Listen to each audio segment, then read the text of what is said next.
Are these questions that were sent in from fans? We are live. Some from fans and some from our. Okay. So we are live. Hi. Hi. Hello. Well, Sabrina Carpenter, welcome to Top Magazine. We are so glad for having you here. Thank you. Well, this is your second time in Brazil, right? You were here 2 years ago, I think? Yeah, almost 2 years ago. Almost 2 years. Okay, so how is it different this time around for you? This time I'm here a little bit longer, and I've kind of gotten to get out and explore a little bit more than I did the last time I was here. Last time I was here, I was kind of in and out performing very quickly, and this time I'm getting to see a little bit more. But also, I don't know. I feel like the more I come to any place, I kind of get a little bit more familiar with the people and the culture, and just I love it here so much. Mm-hmm. Well, of the things you've seen in Brazil, what was the one that had the strongest impact on you, that impressed you the most? I think it was the crowds. I think so far performing here, and a lot of the crowds that I see my friends performing in Brazil, they're just so big and so passionate, so energetic and full of life. And I think that's like every artist's dream, is kind of to perform for crowds that give you the energy that you hope to give them. Do you have a favorite spot in Brazil or some place you like to go? I'm not that much of a local yet. You'll have to tell me the cool places. I went to Starbucks yesterday. Okay. Crazy. No, I need to know where the cool places are to go and visit, especially in Sao Paulo. I feel like in Rio, I got to go to a couple more of the more. You have to go to touristy thing. Beco do Batman. Yeah, It's I need to you go. have these paintings. walls. Where's that? It's Vila Madalena. You have to. We should go there. Okay. Right. Well, and about the fans here in Brazil, they love your music. Thank you. How does it feel to know that Singular has been so well received and praised worldwide, and also to have an impact on so many people's lives? Thank you. I feel like we're always so focused on what we're doing, in our work and in creating things, that sometimes you forget to take a second and see that your fans love what you're doing, and they have received what you're doing well. And I think that every time someone says that to me, I always am like, oh wow, that's really nice, because sometimes I don't think about it because I'm so focused on creating the next thing or traveling. But I think for me, I was honest with myself and I was honest with them, and so whenever that resonates, it's a really special feeling, because it means we all just get a little bit closer with each other. Mm-hmm. Well, Singular Act 1 was the first project in which you co-wrote every single track. So can you tell us a little bit how challenging it was for you? It wasn't really challenging, because I think the reason why it was the first project where I co-wrote every song was just because writing became a part of my everyday life. So it didn't feel like there was a song that would have fit on that album that didn't come from one of my life experiences, if that makes sense, because they all came from a place of something that I experienced and something that I went through, something I was feeling, and I just had so much fun getting to be able to tell those stories and getting to be able to experiment with different genres and different sounds and the people I was working with. I was writing all over the world for that part of the album. So really it was just kind of a natural progression for me. And I think it's also made my fans feel a little closer to me, because they know that they're listening to stories that have come from my everyday life, and they're able to kind of relate to those in their own way. Do you have a favorite song in this album? I have a lot of favorites. That's why there's 8. First of all, there's only 8 songs on Okay. Act 1, and it's because they're all my favorites for different reasons. I think there are days where Bad Time is my favorite. There's days where Mona Lisa is my favorite. Days where Paris. I just it depends on the mood that I'm in. Okay. Yeah. Well, and does it feel different when you go on stage every night, almost every night, and perform a song that you have written in comparison to another song that you haven't? I've always been pretty conscious from the beginning of when I started making music to only do things that I felt a connection to. So even if it was a song that I didn't write, if I was able to kind of, rewrite parts to feel more like myself, or if I just really connected with the lyrics or wish that it was a song that I had written. I don't think there's anything wrong with that, just as much as I don't think there's anything wrong with writing my songs, because I do feel like, obviously, when it does come from me and it comes from my heart, it translates a little better to not just my fans, but people that maybe aren't fans. So I think I try to keep an open mind when it comes to music, because I think there really shouldn't be any rules or limitations with music. It's just supposed to feel right in that moment. Right. Well, and do you think it's possible to pinpoint a song and say this is the most personal song for me, and which one it would be nowadays? Well, for me, I have a song coming out very soon that I started performing on tour and just started singing with Act 2. It's called Exhale. My fans have really, I think, held on to that song and kind of turned it into theirs, which I really love. But that was a very personal song for me, and very hard to sing, actually. I never really experienced having a song before that was like hard to sing live, because I get really emotional. So I guess that one would have to be the most personal song of mine so far. All right. Well, now that you have taken this path of being part of the writing process, I was wondering which are some of your favorite artists in terms of wordplay and lyrics.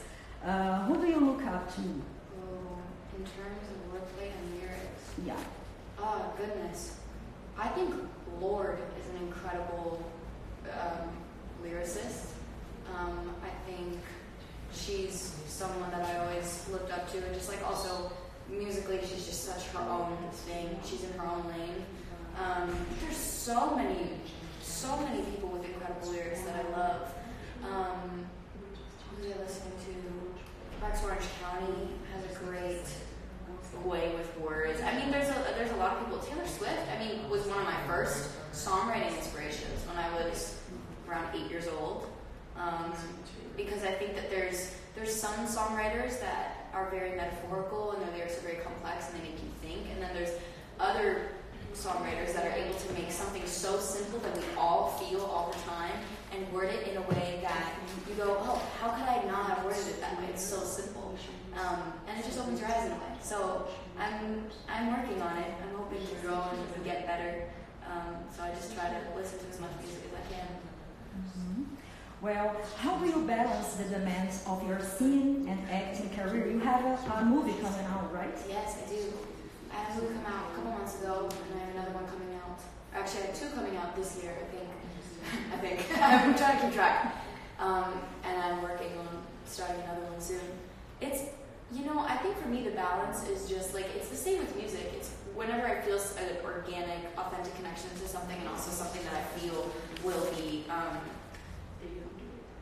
I guess, a contribution to the world in some sort of positive way, or get across some sort of message that I can't in my own music.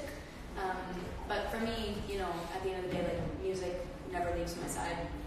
It's always with me. You started your career in Girl Meets World in Disney Channel, right? Well, no, your acting career. Acting career. Yeah, I would say that was my breakout role. Okay, how was the experience to be in this show? It was amazing. I mean, any time that you can be, I guess, on a professional set and you're that young, you learn so much and you take in so much. And I was lucky. I was working with a lot of really intelligent and creatively stimulating people. I was in a great, loving environment. But honestly, like, every project that I've done has taught me something different, and obviously has given me, like, fulfillment in a way that other things can't. So that was a great experience. Mm-hmm. Well, we have some questions here that were sent by fans over the last few days. Yes. Okay, cool. Okay, what was the best life advice that you ever got from someone? This is from Katia, São Paulo. Life advice that I ever got from someone? Yeah. I think probably to not overthink things. And it's advice that is very hard to take, especially when you have, like, when you're a Taurus, like me, and you just kind of are constantly thinking through things. But I think that is pretty good advice. Right. This is from my niece, Isabel, from Santa Catarina. She's a big fan of you. How was it working in Girls Meets World? Your character was a strong girl who endured a lot of things. How did that impact your life? Did it help you to become stronger as well? Yeah, I think a combination of the roles that I've played and the music that I've written over the past 19 years has all culminated, me being who I am today, and obviously has helped, my confidence and my strength, and has also helped me in my weaker moments. So I definitely think playing that character was one of the most fun experiences I've ever had in my life, for sure. We have some questions here too. What was the most challenging part of starting your career so early in life? How you deal with rejections and critics? Oof, I don't. I just ignore. No, what was I think the thing about starting early for me is I don't think I felt like I was starting early. I thought that I had a late start because I started around 11. And most people, a lot of my friends all started when they were 2. So, I don't know, I think it was just always something that I was drawn to and knew that I was going to do. Of course, you can never, tell the future, but I had a pretty strong sense as a child that it's what I wanted to do. They're asking if you... Let me see, 1 second. 3 words to define yourself. I don't want to. It's difficult, right? Those are 3 words. I don't want to. I think defining yourself is pointless because it'll change tomorrow. You know what I mean? Mm-hmm. I think it's I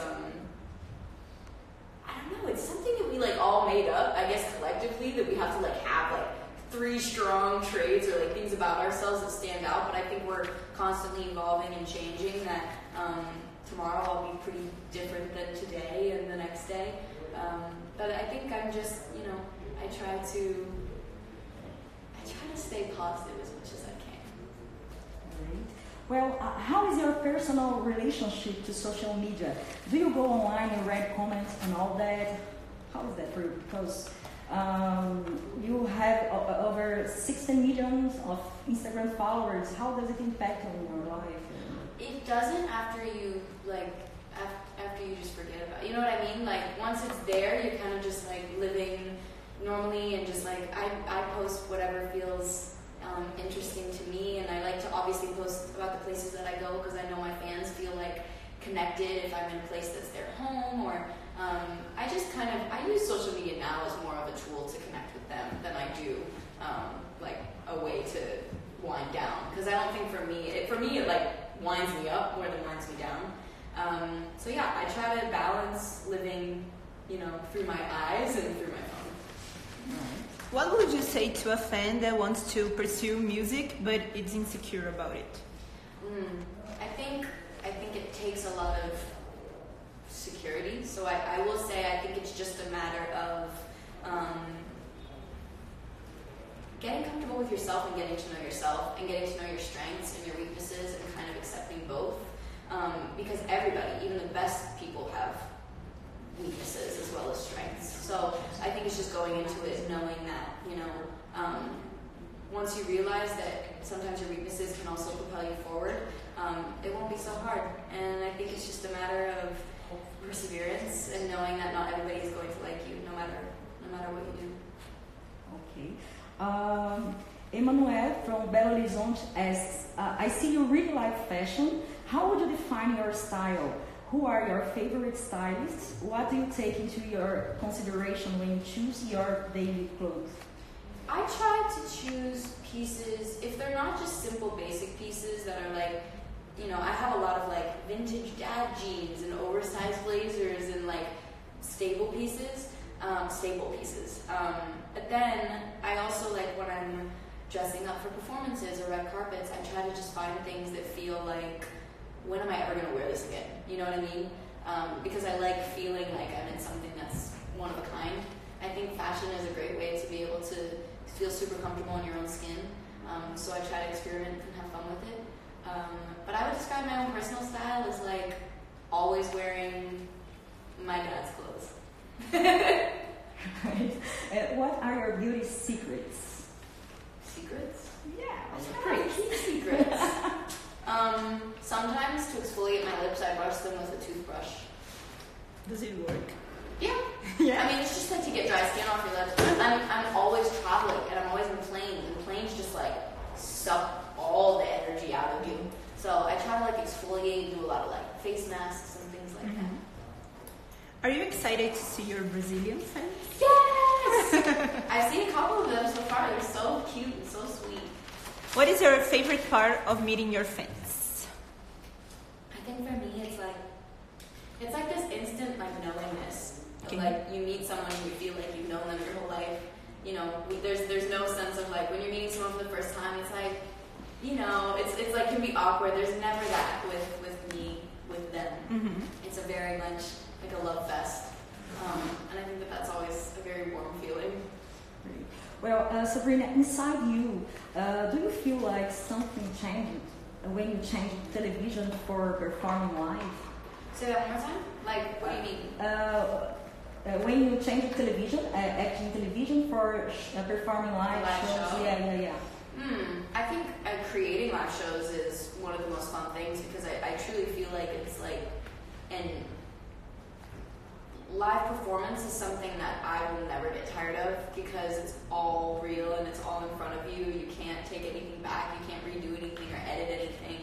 So there's something about it that just makes you kind of want to leave it all on a stage, which I think is really beautiful and something that I try to keep in mind when I'm writing my songs as well. Is like, how are these going to translate? Why am I Australian? Translate in front of a crowd and is going to resonate with a bigger crowd of people. Well, you've been a Disney star growing up, and your audience has grown up with you. So, have you ever thought about it? How much incredible it is? How does it feel to have your audience growing up with you, and you just have more and more people getting more fans with your music? It's really special when like you can see someone that you met when you were 15 and then see them when you're 20 and you're both, going through life together and you're in different phases of your life and, through the different tours that I've done. My fans are the most diehard, committed, like, people that I've ever met in my life. And like I said, there's a really special relationship there because I think when you grow with people, you're seeing the ups, you're seeing the downs, and when you stick through, all those things with people, it's a very strong, special relationship. So I'm very lucky, but I also the more that it grows and the more that I see new faces, it's also just very eye-opening to me and I don't take it for granted. We have an interesting question here. Do you remember how you felt the first time you were on a stage? Oh my gosh. Just like I didn't want to leave, to be honest. And every time I'm not on a stage and I'm watching someone else on a stage, I get this raging jealousy of like wanting to be on that stage. So I always know that like as long as I still have that, I'm in a good place. But I was probably in kindergarten and I was in my school talent show singing, and I just was like, don't let me get off this stage. Yeah. Wow. Danielle asks, what have you been reading, watching, and listening lately? Wow, I've been reading. I've been reading a collection of things. I've been rereading a lot of Ayn Rand books, and I've been watching The Act. It's a Hulu show starring my friend Joey King. And then listening. I listen to everything. I've been listening to a lot of Anderson .Paak recently. I've been listening to, oh my gosh, so much. I've been listening to Rosalia. I've been listening to Blackpink. I've been listening to Anita. Yeah, like a lot of international artists I've been really into recently because I just feel like the sounds that I hear from them are just so different than what I'm hearing every day in the US. Well, Valentina wants to know which singers have inspired you the most lately, and who is your celebrity crush? Ooh, which singers have inspired me most lately? I don't know, actually. I feel like there's a lot of singers that have inspired me in my lifetime, but I don't know about lately. I feel like lately I've been kind of more inspired by the places that I've been, the different, cities that I've been to, and people that I'll meet within those cities, not necessarily other other singers. But I'm still a big fan of a lot of other singers and artists. And then my celebrity crush. Ooh. I've had this question since I was a young little girl, and every time I never know how to answer it because I don't know. Like, there's never been like a.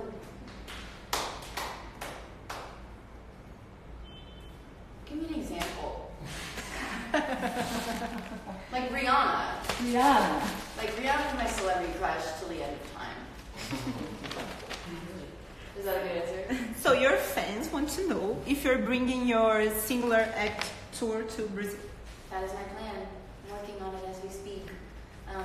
But I'm also super lucky that I got to come this trip for a couple days and just get to like spend time with them and see them before I do come back and perform, which will be very soon. You have a lot of fans here, so. Thank you. Yeah.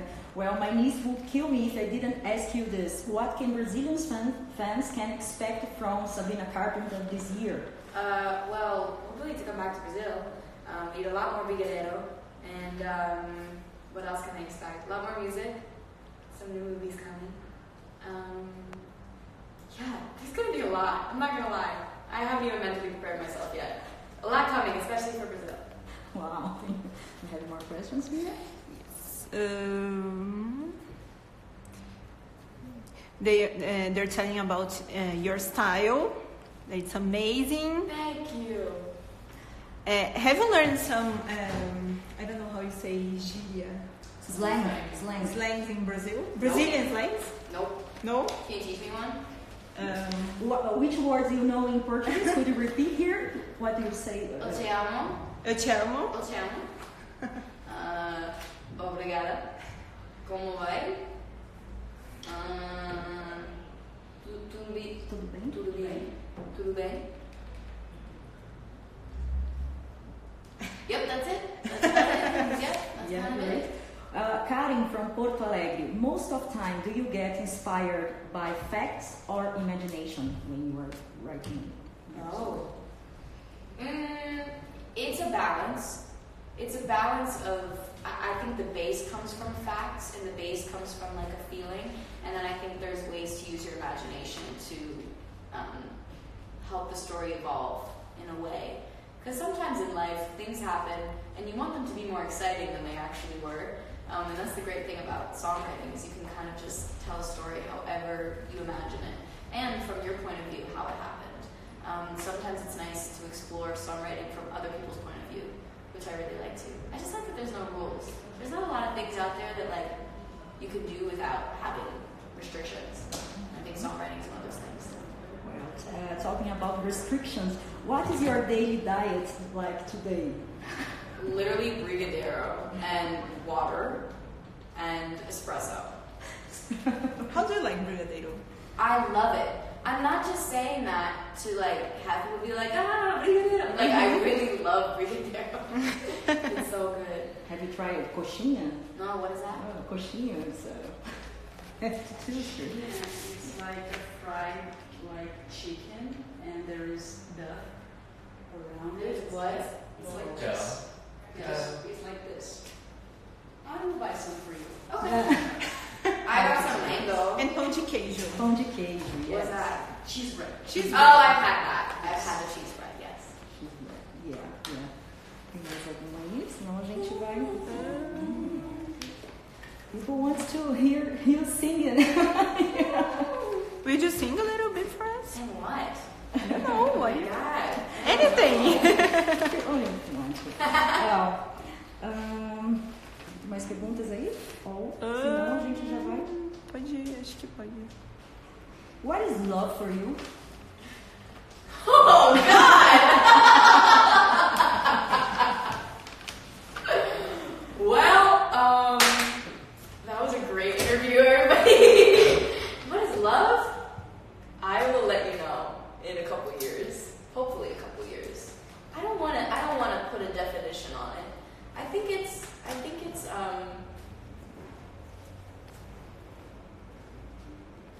something you don't have to question. You know, you just feel it.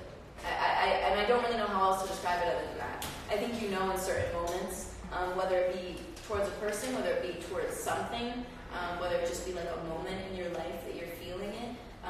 But I do think it's around us a lot more often than we know it is. But I also think it's something that exists differently for everybody. Have you feel it? Have I felt it? Yes, in different ways. Yeah, a lot. I'm very loving. Like, I love a lot, and I try to love as much as I possibly can, because I feel like that is where I feel like I'm living life the right way. You know, whether you're in love with what you're doing, you're in love with the people that you're surrounded by.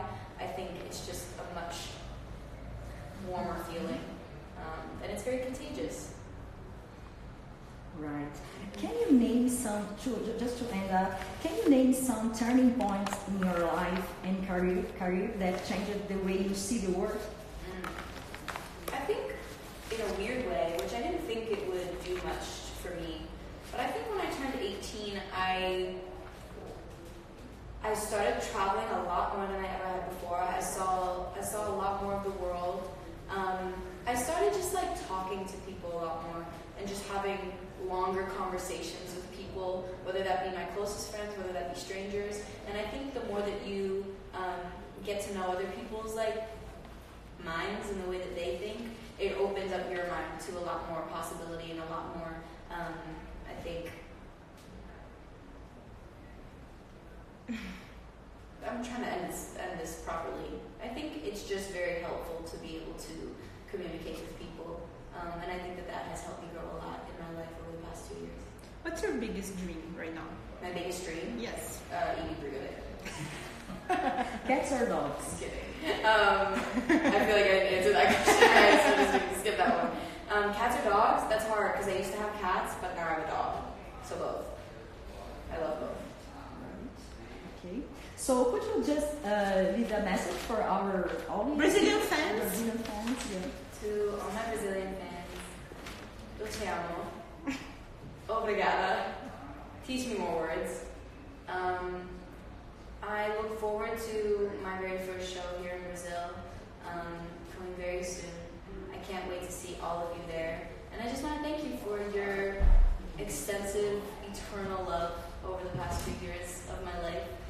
Even though this is only my second time here, I feel like I've known you guys my whole life. And I can't wait to do more with you, and I can't wait for you guys to hear what's next coming. Thank you. Thank you guys so much. What's my biggest dream? That's a crazy question. Almost as hard as what is love? Jeez.